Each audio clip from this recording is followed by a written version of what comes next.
नमस्कार दोस्तों, मैं विनय शर्मा आपका फिर से स्वागत करता हूं हमारे अपने YouTube channel Vijay Sharma history पर। दोस्तों, सबसे पहले मैं शुरुआत करता हूं आज की चर्चा की एक शायरी के साथ। ना थके कभी पैर, ना कभी हिम्मत हारी है। ना थके कभी पैर, ना कभी हिम्मत हारी है। हौसला है ज़िंदगी में कुछ कर दिखाने का। हौसला है ज़िंदगी में कुछ कर दिखाने का, इसीलिए अभी तक सफ़र जारी है। दोस्तों, इन शब्दों के साथ मैं आज की चर्चा शुरू करने जा रहा हूँ। आज की चर्चा का जो हमारा मेन विषय रहेगा वो सबसे ज़्यादा इम्पोर्टेंट है दोस्तों। वो ये है कि जो आपने एग्ज़ाम दिया था सब इंस्पेक्टर का, उसमें आपसे कहाँ चूक रही। क्यों इतने होशियार बच्चों के भी नंबर 65 से ऊपर नहीं कूद रहे हैं, क्या रीज़न है दोस्तों। मैं ये इसलिए लेकर आया हूँ विषय क्योंकि आप सभी के अभी बहुत सारे एग्ज़ाम पेंडिंग हैं दोस्तों, जैसे दुर्गा शक्ति का, कमांडो का, हरियाणा मेल कांस्टेबल का, उसके बाद ग्राम सचिव पटवारी का। तो काफ़ी सारे एग्ज़ाम आपके आने वाले हैं दोस्तों। मुझे ये बात ज़रूर पता है कि आप दिन रात कड़ी मेहनत कर रहे हैं। 8 से 10, 10 से 12 घंटे की आप निरंतर पढ़ाई कर रहे हैं। फिर भी ऐसी क्या चूक हो जाती है आपसे एग्ज़ाम में कि आप उस एग्ज़ाम के अंदर 70%, 65% से ज़्यादा स्कोर नहीं कर पाते। क्या रीज़न है दोस्तों। देखो, जो रीज़न एक्चुअल में जब हम पढ़ते थे तो हम भी यही चीज़ें निकालते थे। मैं आपको समझाऊंगा और आप मुझे रियल में ये कहोगे कि सर कहीं ना कहीं हमसे यही चूक हुई है। दोस्तों, जो मैंने 25 सितंबर को वीडियो बनाई थी आपके लिए, उसमें मैंने इन्हीं बातों पे जोर दिया था। और जो बच्चे उस वीडियो का एक्चुअल में निष्कर्ष समझ कर के गए पेपर में, उन्होंने पेपर को बहुत अच्छे से अटेम्प्ट किया है। और जो उसका जो मर्म था उस मेरी बातों को कहने का, जो उसको समझ नहीं पाए दोस्तों, वो बर्डन लेके चले गए और उनके साथ नुकसान हो गया। तो दोस्तों, मैं कुछ पॉइंट्स डिस्कस करूंगा कि आपकी कहाँ चूक रह गई और अब आपको आगे से क्या करना पड़ेगा। सबसे पहले मैं कुछ पॉइंट्स है मेरे पास 8-10 मैं पॉइंट सिलेक्ट किए हैं। सबसे पहला पॉइंट दो था दोस्तों कि जैसे कि हरियाणा पुलिस सब इंस्पेक्टर का पेपर था जो, उसमें आपने सबसे पहला पॉइंट जो सबसे इंपॉर्टेंट पॉइंट है, क्या किया आपने बेसिक्स को छोड़ करके और हाई लेवल में आप जाकर घुस गए। यानी कि जो आप बेसिक करते आ रहे थे उसको आपने एकदम से दरकिनार कर दिया और आप एकदम से दोस्तों हाई लेवल चीज़ों में चले गए। जैसे हाई लेवल चीज़ें कैसे, मैथ्स जो था, आप बेसिक मैथ्स तो किया नहीं आपने, और आप कम से कम एडवांस मैथ यानी इंटीग्रेशन डिफरेंशिएशन इसमें चले गए ज़्यादा, यानी ज़्यादा चले गए बेसिक को छोड़ करके।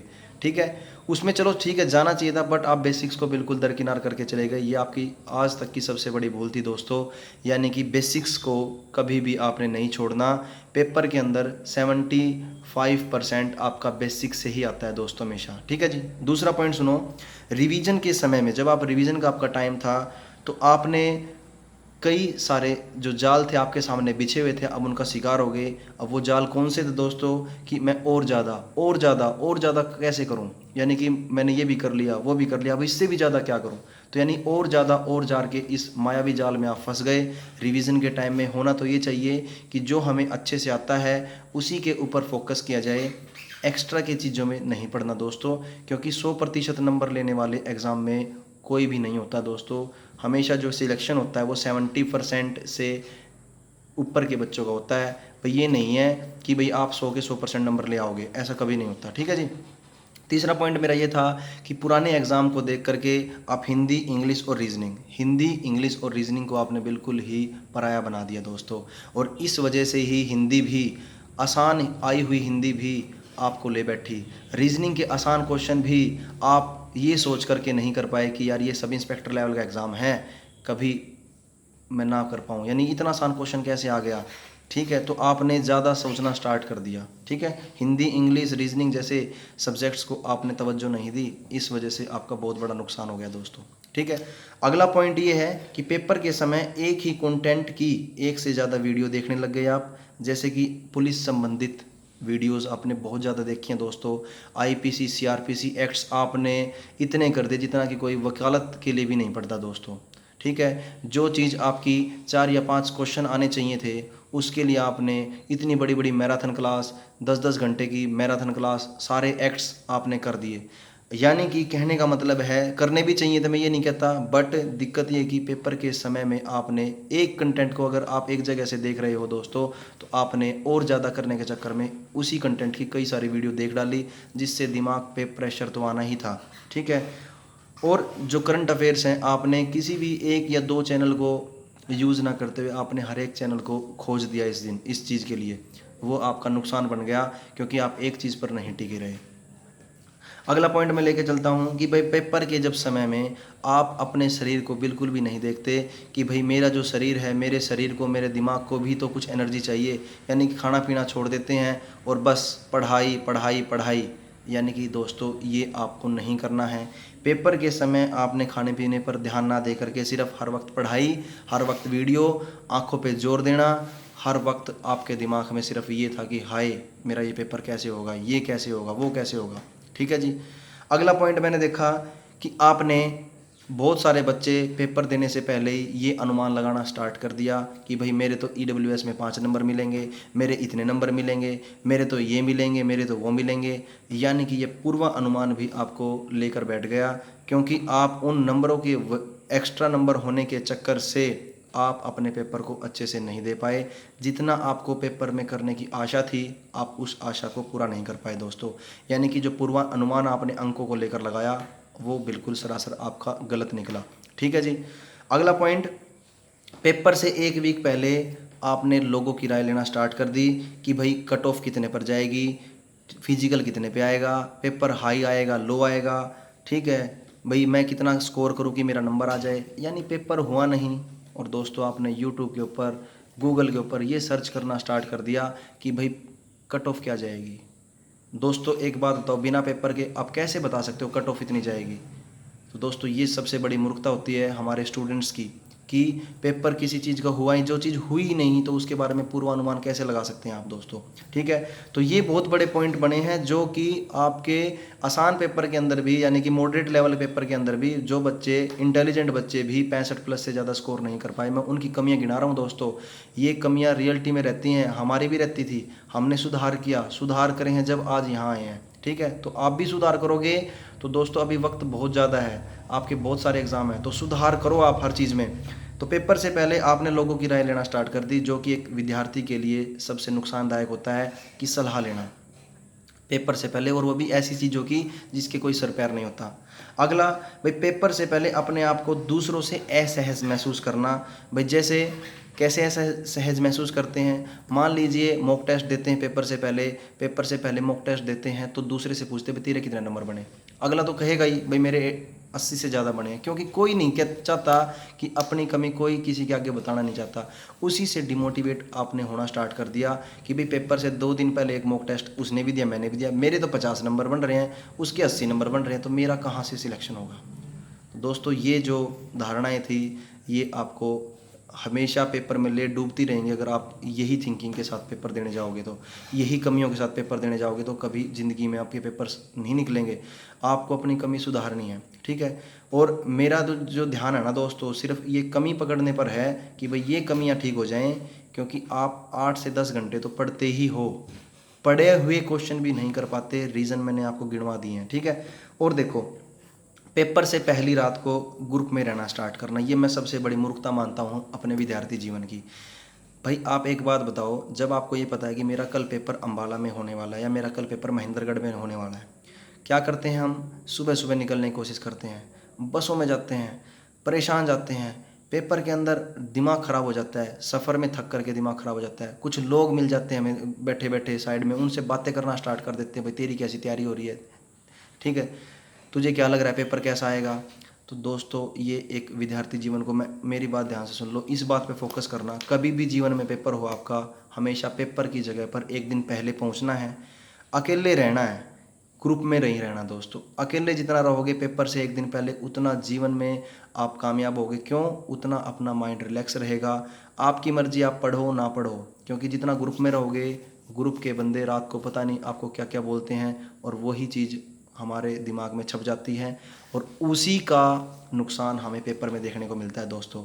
तो पेपर से पहले दोस्तों कभी भी ग्रुप में मत रहिए एक दिन पहले, यानी कि पेपर से पहली रात को अपने आप को अकेला रखिए, बस अकेला।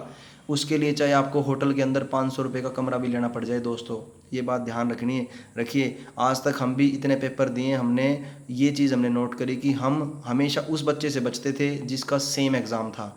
यानी कि अगर किसी का वही एग्ज़ाम है और वो मेरे पास है, देखो अगर भाई बंधु है तो अलग बात है, अगर कोई अलग बंदा है तो मैं ये सोचता हूँ कि भाई नहीं रहना चाहिए, क्योंकि कोई भी एक नेगेटिव पॉइंट एक रात पहले हमारे सपनों को धूमिल कर सकता है। अगला पॉइंट, भाई पेपर के समय, अब पेपर के अंदर बैठ चुके हो आप, अब पेपर के अंदर जब बैठोगे तो पेपर के अंदर बैठते ही ओपलेस हो जाते हैं। क्यों ओपलेस हो जाते हैं? हाथ का अपना स्टार्ट कर देते हैं, यार पढ़ के तो सारा आया हूँ, कभी वो ना आया तो, कभी वो आ गया तो, ये हो गया तो। पेपर के अंदर बैठते ही होपलेस नहीं होना। पेपर से पहले अपने आप को स्वस्थ रखिए, कूल रखिए, वॉशरूम में जाइए एक बार, कोई दिक्कत नहीं दोस्तों, सिंपल सी बात बताता हूँ, ठीक है। पानी पीजिए, रिलैक्स हो जाइए, प्रभु का नाम लीजिए, पेरेंट्स को याद करिए, अपनी किताबों को याद करिए बस, और आराम से रिलैक्स होकर पेपर देना है आपने, ठीक है। अभी कुछ नहीं बिगड़ा है, बहुत सारे एग्ज़ाम हैं, ठीक है। अगला देखो, पेपर को एक ही राउंड में निपटाने की कोशिश करना। ये मैं 25 तारीख को भी आपको बताया था कि जो बच्चे पेपर को ये सोचते हैं कि पहले राउंड में ही मुझे 80 क्वेश्चन आ जाएं, ये सबसे बड़ी मूर्खता होती है दोस्तों। पहली बार में अच्छे से अच्छा इंटेलिजेंट बच्चा भी 50 से ज़्यादा क्वेश्चन ठीक नहीं कर सकता। ये मेरा नहीं, ये रिसर्चर्स का दावा है, ये जो पेपर सेट करते हैं उनका दावा है। भाई पहली बार के अंदर बच्चा 50 से ज़्यादा करेक्ट आंसर नहीं कर सकता, क्योंकि इतना नहीं है कि वो सारे के सारे क्वेश्चन का आंसर जानता हो। पेपर सोल्व करते समय हमें 2-3 राउंड की स्ट्रेटजी अपनानी पड़ेगी, जब जाके हमारा दिमाग कूल रहता है। क्योंकि कुछ क्वेश्चन ऐसे होते हैं दोस्तों, हमें आते हुए भी हमारा इतना टाइम ले लेते हैं। अगर उसी क्वेश्चन को उस टाइम छोड़ दिया जाए और बाद में किया जाए तो दोस्तों वो क्वेश्चन हमारा कभी गलत नहीं होता। और अगर हम उसी टाइम अटके रहते हैं कि ना ये तो करके रहूँगा, ईगो पे ले लेते हैं कि यार ये क्वेश्चन कैसे नहीं हो रहा मेरे से, ये क्वेश्चन क्यों नहीं हो रहा, दोस्तों उसको उस टाइम छोड़ दीजिए, आगे बढ़िए आप, ठीक है। अगली बात, भाई पेपर फियर, ये सबसे ज़्यादा बड़ा पॉइंट है, ये सबसे ज़्यादा बड़ा पॉइंट लगा दोस्तों कि आप पेपर के अंदर बैठते हो, जो क्वेश्चन आपको आता है, सामने पता है कि भाई ये क्वेश्चन है यार, ये तो मैं कर लूँगा, पेपर में फियर होने की वजह से भी आप उस ऑप्शन को ना चुनते हुए दूसरा ऑप्शन लगा देते हैं। This is known as paper fear. Paper का फियर है आपको, वो कैसे निकलता है दोस्तों? इसको निकालने का तरीका एक ही है भाई, जितने ज़्यादा आप पेपर सोल्व करोगे, जितने ज़्यादा आप फॉर्म भर के, वो फॉर्म मैं ये नहीं कर रहा HSSC के भरोसे, मैं ये नहीं कर रहा HSSC के भरोसे मत रहो, मैं ये कह रहा हूँ कोई भी फॉर्म हो यार, कोई भी फॉर्म है, 50-100 रुपये फीस होती है, फॉर्म कोई भी हो, ऑथेंटिक पेपर हो, आपके आसपास राजस्थान पड़ता है, आपके आसपास यूपी पड़ता है, दिल्ली पुलिस पर दिल्ली पड़ता है, चंडीगढ़ पड़ता है, SSC के पेपर है, बहुत सारे पेपर है, कोर्ट के पेपर है। हम ये सोचते हैं कि जो मैं फॉर्म पहली बार भरूंगा मेरा तो उसी में सिलेक्शन होना चाहिए। यार ये ऐसे थोड़ी होता है कि मैं जो पहली बार फॉर्म भरूंगा उसी में मेरा सिलेक्शन हो जाए। तो जो एग्ज़ाम का जो डर है दोस्तों, वो जब ही निकलेगा जब आप 8-10, देखो ये मैं बोल रहा हूँ, बहुत बच्चे ऐसे भी होते हैं पहली बार में भी निकालते हैं एग्ज़ाम, मैं ये नहीं कह रहा, फिर भी जिसको एग्ज़ाम से डर लगता है, तो दोस्तों जब तक वो 5-7 पेपर बैठ के नहीं देगा ना, उसका एग्ज़ाम का जो फियर है वो नहीं निकलने वाला, ठीक है। हम क्या सोचते हैं, एक ही फॉर्म भरते हैं और सोचते हैं भाई इसी में लग जाएं, ठीक है। भाई UPSC के जो कैंडिडेट हैं, अगर हमारे अंदर उतनी कंसिस्टेंसी है तो बात अलग है, नहीं तो लगभग 99% बच्चे फर्स्ट अटैम्प्ट में पेपर क्लियर नहीं कर पाते। क्योंकि ये जो सारी कमियां मैंने गिनवाई है ना दोस्तों, ये कमियां हमारे साथ सबके साथ हो चुकी हैं। और ये जो सब इंस्पेक्टर के पेपर के अंदर जो इंटेलिजेंट बच्चे थे, उनके 65 भी नहीं नंबर आए, और जो कूल माइंड से गए उनके 75 क्वेश्चन से ज़्यादा कूद रहे हैं, ठीक है। जो पढ़े लिखे बच्चे थे, जो सिर्फ इन पॉइंट्स के कारण मूर्ख रह गए, उनके तो 65 क्वेश्चन से ज़्यादा भी नहीं है, ठीक। पर जो बंदे कूल माइंड से गए, जितना आता था उतना ही अच्छे से किया, रिवीजन अच्छे से किया पेपर से पहले, फालतू की अफवाहों में नहीं पड़े, वो बच्चे 75+ क्वेश्चंस का स्कोर करके आए हुए हैं, ठीक है। तो दोस्तों ये सारे के सारे मैंने पॉइंट्स बताए हैं। कमेंट बॉक्स में ज़रूर लिखना भाई आपके साथ ये बात बनी थी या नहीं बनी थी। इसलिए मैंने दोस्तों 25 तारीख को स्पेशल यही वीडियो बनाई थी कि भाई पेपर से पहले उस रात को कूल रहना है, शांत रहना है, पेपर के अंदर एनर्जी लगा देनी है, ठीक है। अभी भी कुछ नहीं बिगड़ा है दोस्तों, समय आपके पास सारा है। आप के आने वाले एग्ज़ाम आपको पता है कि भाई दुर्गा शक्ति का एग्ज़ाम है, कमांडो का एग्ज़ाम है, और हरियाणा पुलिस मेल कांस्टेबल की तो डेट अनाउंस हो चुकी हैं। 28 अक्टूबर, 29 अक्टूबर और 31 अक्टूबर को आपका 6 शिफ्ट में पेपर होगा। नॉर्मलाइजेशन इसके अंदर होना चाहिए, क्योंकि 6 शिफ्ट हैं तो पेपर का लेवल तो सबका अलग अलग आता है। आप उस चीज़ को मत छोड़ दो भाई। नॉर्मलाइजेशन क्या होता है, इससे आपको कोई लेना देना नहीं दोस्तों। ये काम किसका है, जो पेपर चेक होंगे उनका काम है। आप क्या करते हैं, जो चीज़ आपको जानकारी नहीं लेनी चाहिए उसकी आप ज़्यादा जानकारी लेने की कोशिश करते हैं। इस टाइम आपका काम है तसल्ली से एकाग्रचित होकर के पढ़ना, मन लगा के पढ़ना दोस्तों, ठीक है। और किसी भी भाई को, किसी भी साथी को, स्टूडेंट को कोई भी बात ऐसी लगे कि जी और आपको ये बतानी चाहिए, तो कमेंट बॉक्स में आप ज़रूर लिखना दोस्तों। ये जो पॉइंट्स थे मैंने निकालने हैं, 15-16 पॉइंट मैंने आपको बताए हैं। यही पॉइंट ऐसे हैं दोस्तों, अगर इनमें से आपने 50% पे भी काम कर लिया ना तो आपके एग्ज़ाम निकलने स्टार्ट हो जाएंगे। ये मेरा दावा है दोस्तों, ठीक है दोस्तों। तो लास्ट में एक शायरी के साथ मैं अपनी बात को समाप्त करना चाहूँगा। बेहतर से बेहतर की तलाश करो, बेहतर से बेहतर की तलाश करो, मिल जाए नदी तो समुंदर की तलाश करो। बेहतर से बेहतर की तलाश करो, मिल जाए नदी तो समंदर की तलाश करो। टूट जाता है शीशा पत्थर की चोट से, टूट जाता है शीशा पत्थर की चोट से, टूट जाए पत्थर ऐसा शीशा तलाश करो। तो दोस्तों इन्हीं शब्दों के साथ जो मैंने आपको पॉइंट्स बताए हैं, इन पे काम करना स्टार्ट कर दो, आपके एग्ज़ाम निकलने स्टार्ट हो जाएंगे। आपकी तैयारी के अंदर मुझे कोई संदेह नहीं है भाई। मैं ये नहीं कहूँगा कि आप पढ़ के नहीं गए थे, क्योंकि ये जो पेपर आया हुआ था, ये मैं ये नहीं कहूँगा पढ़ के नहीं गए थे आप पढ़ के गए हुए थे, बहुत ज़्यादा पढ़ के गए हुए थे, मोर देन एक्सपेक्टेड पढ़ के गए हुए थे। वो चीज़ भी पढ़ के गए हुए थे जो इस ब्रह्मांड की ही नहीं है। कहने का मतलब ये कि आप बहुत ज़्यादा पढ़ के गए थे, फिर भी ये कमियां जो मैंने गिनवाई है, इन कमियों की वजह से आपका एग्ज़ाम नहीं हो पाया क्लियर। जिसका नहीं हो पाया मैं उनके लिए थोड़ा सा दुख भी व्यक्त कर रहा हूँ। और जिन मेरे भाइयों का, जिन मेरी बहनों का अच्छा स्कोर आया हुआ है और मेरी वीडियो मैंने बनाई थी, आप ज़्यादा सोचे समझे किसी से पूछे बिना अपने फिजिकल की तैयारी में लग जाओ। सुबह शाम फिजिकल की तैयारी में लग जाओ, दिन में अपनी पढ़ाई कंटिन्यू रखें। कभी पढ़ाई छोड़ करके सिर्फ फिजिकल पे ध्यान दो। फिजिकल मुश्किल नहीं है, 2.5 किलोमीटर की रेस लड़कों की है, 1 किलोमीटर की लड़कियों की है। इसके लिए मैं एक सेपरेट वीडियो बना दूंगा कि भाई फिजिकल के समय आपको क्या क्या बातें ध्यान रखनी है। बट फिलहाल मेरी ये वीडियो आपको बहुत ज़्यादा हेल्पफुल रहने वाली है। Thank you. जय हिंद, जय भारत।